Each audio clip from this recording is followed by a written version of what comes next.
Hello दोस्तों, मेरा नाम है शहज़ाद और मेरे यूट्यूब चैनल पे आपका स्वागत है। आज की इस वीडियो में हम प्राइस एक्शन एनालिसिस का जो सीरीज़ है उसको ओपन कर रहे हैं और मैं डेली बेसिस पे जितने भी ट्रेड्स लेता हूँ उसका प्रॉफिट लॉस, उसके पीछे की साइकोलॉजी, उसके पीछे की प्राइस एक्शन एनालिसिस स्ट्रेटजी, वो सब कुछ मैं शेयर करूँगा। तो उसका आज का ये पहला वीडियो है और मैंने सोचा है कि जब भी मैं ट्रेड लूँ, जिस दिन मैं ट्रेड लूँ उस ट्रेड के बारे में डिटेल में क्या क्या हो रहा है वो सब मैं आपके सामने शेयर करूँ। तो चलिए हम शुरू करते हैं कि मैंने मंडे को ट्रेड किस पेयर में लिया था और क्यों लिया था और उसके पीछे की रीज़न क्या थे। तो ये आपके सामने GBP JPY का एक चार्ट खुला हुआ है जिसमें कि डेली टाइम फ्रेम का चार्ट है। इसमें मैंने ट्रेड जो लिया हुआ था वो अगर आप देखें तो यहाँ पे एक मंडे लास्ट फ्राइडे को एक बेरिश कैंडल बनी हुई है, लंबी बॉडी की है और लंबी विक्स की भी है। ये जो कैंडल बनी है ये कुछ इस तरह की कैंडल है। इसमें अगर आप देखेंगे ये फ्राइडे की कैंडल है, लास्ट फ्राइडे की कैंडल है।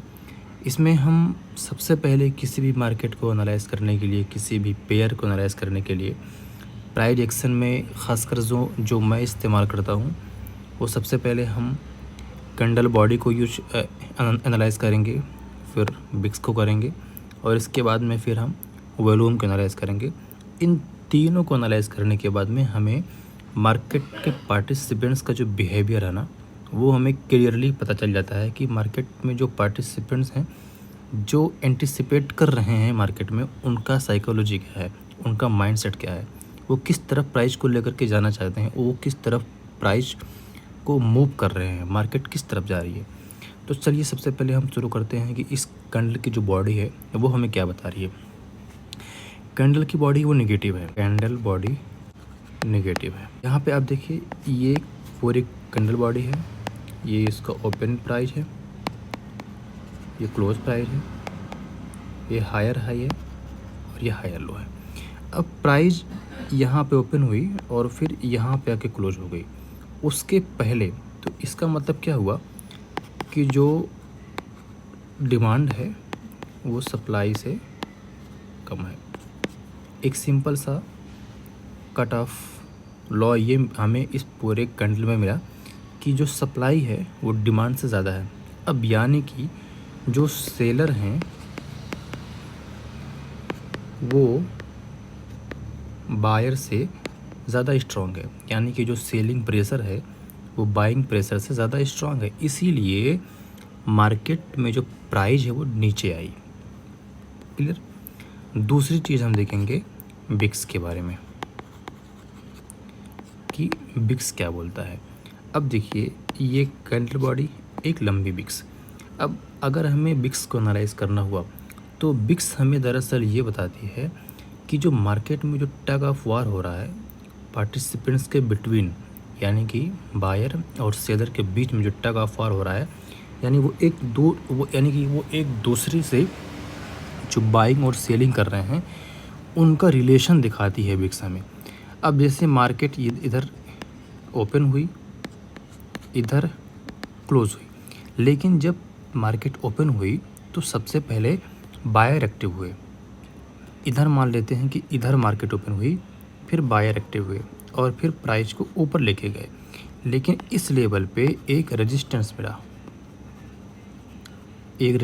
मिला और फिर सेलर यहाँ पे कंट्रोल को खो दिए और बायर यहाँ पे कंट्रोल को खो दिए और फिर सेलर एक्टिव हो गए और फिर ये प्राइस को हैवी सेलिंग के साथ में नीचे प्रेस किए, राइट, प्रेस किए। अब फिर यहाँ इस लेवल पे आने के बाद में जो सेलर थे उन्हें एक रेजिस्टेंस मिला, यहाँ पे सेलर्स ने अपना कंट्रोल खोया और फिर बायर एक्टिव हुए और फिर प्राइस को यूँ लेके गए और इस लेवल पे उन्होंने इसको क्लोज किया। ये एकदम से सिंपल सा चार्ट है बाइंग का और सेलिंग का, बाइंग प्रेशर का और सेलिंग प्रेशर का, जो मैं आपके सामने बता रहा हूँ। प्राइस ओपन हुआ, इधर प्राइस ओपन हुआ, फिर बायर एक्टिव हुए और इस लेवल तक लेके गए। यहाँ पे उन्होंने अपना कंट्रोल खोया, यानी कि यह एक ऐसा लेवल था जहाँ पे बायर्स का जो कॉन्फिडेंस है प्राइस को ऊपर लेकर के जाने का वो कमज़ोर हो गया और फिर वहाँ से उनका बिलीव कम हुआ और जैसे उनका बिलीव कम हुआ, सेलर तुरंत एक्टिव हो गए और फिर सेल करना शुरू किए और प्राइस को यहाँ तक लेकर के आए और फिर वही सेम चीज़ यहीं हुई और यहाँ तक क्लोज हो गया। यानी कि ये जो लंबा बिक्स बना है फ्राइडे की रेड कैंडल में, ये हमें ये शो करता है कि मार्केट में सेलर और बायर के बीच में जो टग ऑफ वार हुआ है बहुत ज़्यादा हुआ है। यानी कि बहुत ज़्यादा क्वांटिटी में ट्रांजैक्शंस हुए हैं बायर्स और सेलर्स के बीच में, और ये दिखाता है कि मार्केट में लिक्विडिटी कितनी ज़्यादा थी, राइट। तो हमने जब बिक्स को एनालाइज़ किया तो हमें ये पता चला कि मार्केट में लिक्विडिटी ज़्यादा थी और बायर्स और सेलर्स के बीच में ट्रांजैक्शंस बहुत ज़्यादा हुए हैं, यानी कि मार्केट वोलेटाइल थी। अब हम तीसरा जो हमारा एलिमेंट है वो है हमारा वॉल्यूम है। वॉल्यूम क्या बताता है?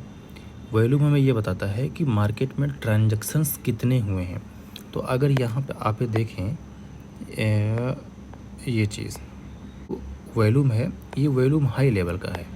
तो ये वॉल्यूम हमें ये बताता है मार्केट में कि ट्रांजैक्शंस बहुत हैवी हुए हैं मार्केट में, यानी कि जो बिग प्लेयर हैं जो प्राइस को मूव करने की ताकत रखते हैं इस सेशन में शामिल थे और उन्होंने प्राइस को ऊपर नीचे दोनों किया, राइट। हम ये कह सकते हैं कि ये जो वॉल्यूम है ना, वॉल्यूम है, ये हमें ये इंडिकेट कर रहा है कि मार्केट में बड़े प्लेयर शामिल थे, उन्होंने प्राइस को मूव किया, उन्होंने प्राइस को एक डायरेक्शन दिया। हमने जब एनालाइज़ की तो हमें एकदम कंफर्म ये चीज़ मालूम हो गई कि मार्केट में वोलेटिलिटी थी, मार्केट में उस सेशन के दौरान में सप्लाई ज़्यादा था और बड़े प्लेयर मार्केट में शामिल थे जो प्राइस को मूव किए। लेकिन यहाँ पे अगर आप देखें तो एक सपोर्ट लेवल, यानी कि ये जो बिक्स है, यहाँ पे प्राइस आई, फिर यहाँ से सेलर ने अपना कंट्रोल खो दिया, फिर यहाँ पे बायर एक्टिव हो गए, राइट ना, और यहाँ ला करके उन्होंने प्राइस को क्लोज कर दिया। ये जो नीचे की बिक्स है ना, ये हमें ये इंडिकेट करती है कि बायर्स एक्टिव हुए और हैवी बाइंग की और प्राइस को ऊपर ले गए, यानी कि ये लेवल एक स्ट्रॉन्ग लेवल है। इस लेवल को हम इतना मान सकते हैं। अब इसके पहले भी देखिए, इसके पहले हम उसको रेजिस्टेंस लेवल क्यों मान सकते हैं? इसके पहले यहाँ से भी प्राइस ने ऊपर बाउंस बैक किया था और यहाँ से भी सेम प्राइस ने बाउंस बैक किया, यहाँ से भी प्राइस ने बाउंस बैक किया। तो हम ये कह सकते हैं कि यह एक स्ट्रॉन्ग लेवल है जहाँ से प्राइस सपोर्ट को रिस्पेक्ट करके ऊपर जाती है। तो ये हमने डेली के टाइम फ्रेम पे एक सपोर्ट लेवल ड्रॉ कर दिया है। अब हम चलते हैं 4 आवर के टाइम फ्रेम पे और हम देखते हैं कि एंट्री हम कहाँ पे ले सकते हैं 4 आवर के टाइम फ्रेम पे, और अब हम चेक करेंगे कि हम एंट्री कहाँ ले सकते हैं, राइट। अब देखिए यहाँ पे जब हमने देखा 4 आवर के टाइम फ्रेम पे तो ये लंबी बिक्स बन रही थी। ये देखिए ये लंबी बिक्स बन रही थी, यानी कि मार्केट एक डिस्ट्रीब्यूशन फेज से आकर के एक अकुमुलेशन फेज में शिफ्ट हो रहा था और जो बड़े प्लेयर हैं वो अपना पोजीशन बिल्ड कर रहे थे कि हमें अब मार्केट को बूम करके ऊपर लेकर के जाना है।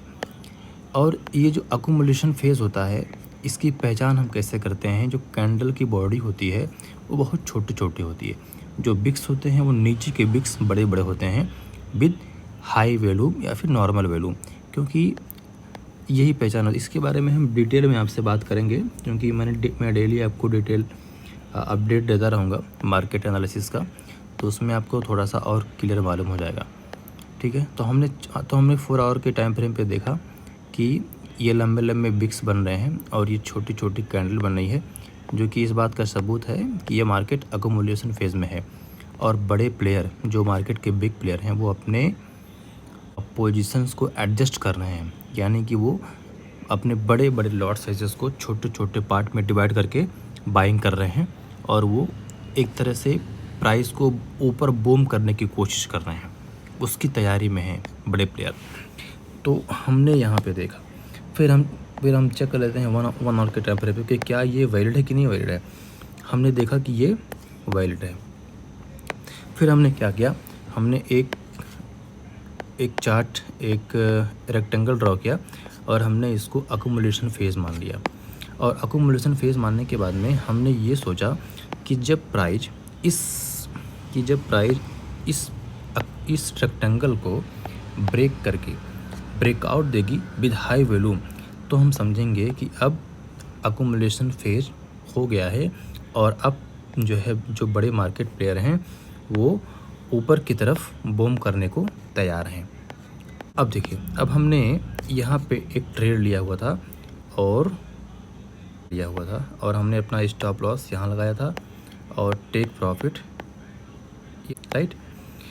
लम्बा चौड़ा स्टॉप लॉस लगाने की क्या ज़रूरत थी? इसके पीछे रीज़न ये है कि कभी कभी जो बड़े प्लेयर होते हैं मार्केट में वो लोग क्या करते हैं कि जो छोटे प्लेयर होते हैं ना, उनका स्टॉप लॉस खा जाते हैं। उसके पीछे की रीजन्स ये होते हैं कि जब वो अकुमुलेशन फेज को अपना पूरा कर चुके होते हैं तो फिर उन्हें एक लिक्विडिटी चाहिए रहती है कि वो फिर से ज़्यादा क्वांटिटी में बाई कर सकें, और उसके लिए उन्हें छोटे प्लेयर का स्टॉप लॉस हिट करना सबसे आसान होता है, क्योंकि जो छोटे प्लेयर होते हैं ना वो सपोर्ट लेवल के जस्ट नीचे अपना स्टॉप लॉस लगाते हैं। जैसे अगर जिनका तजुर्बा नहीं होता है मार्केट को लेकर के, अगर यहाँ पे ट्रेड लिए तो उनका स्टॉप लॉस यहाँ पे होना चाहिए, वो अपना स्टॉप लॉस यहाँ लगाते हैं। तो देखिए, अभी मैंने यहाँ पे ट्रेड लिया हुआ था, इतना ज़बरदस्त बूम किया। अगर मैं यहाँ पे अपना स्टॉप लॉस ना लगाता, मैंने ट्रेड यहाँ पे लिया हुआ था, अगर मैं अपना स्टॉप लॉस उतना नीचे ना लगाता तो शायद मेरा स्टॉप लॉस कब का हिट हो गया होता। ये मैंने ट्रेड अपना यहाँ पे लिया था। अब देखिए, मार्केट फिर यहाँ से यहाँ पे आई, ठीक है, और फिर यहाँ से करके यूँ करके अभी यहाँ पे मार्केट रन कर रही है। तो अगर मैंने अपना स्टॉप लॉस इस लेवल पे ना लगाया होता तो शायद मैं मार्केट से कब का बाहर हो गया होता।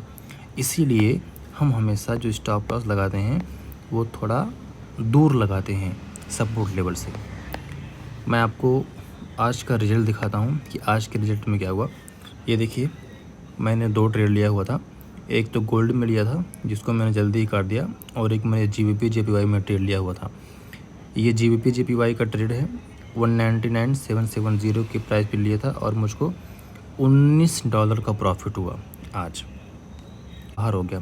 ट्रेड से बाहर होने के रीजन्स भी मैं आपको बताऊंगा, लेकिन फिर वीडियो काफ़ी लंबी हो जाएगी, तो मैं आज का वीडियो इधर ही पे ख़त्म करता हूं और देखते हैं कि अगले ट्रेड में रहती है मेरी।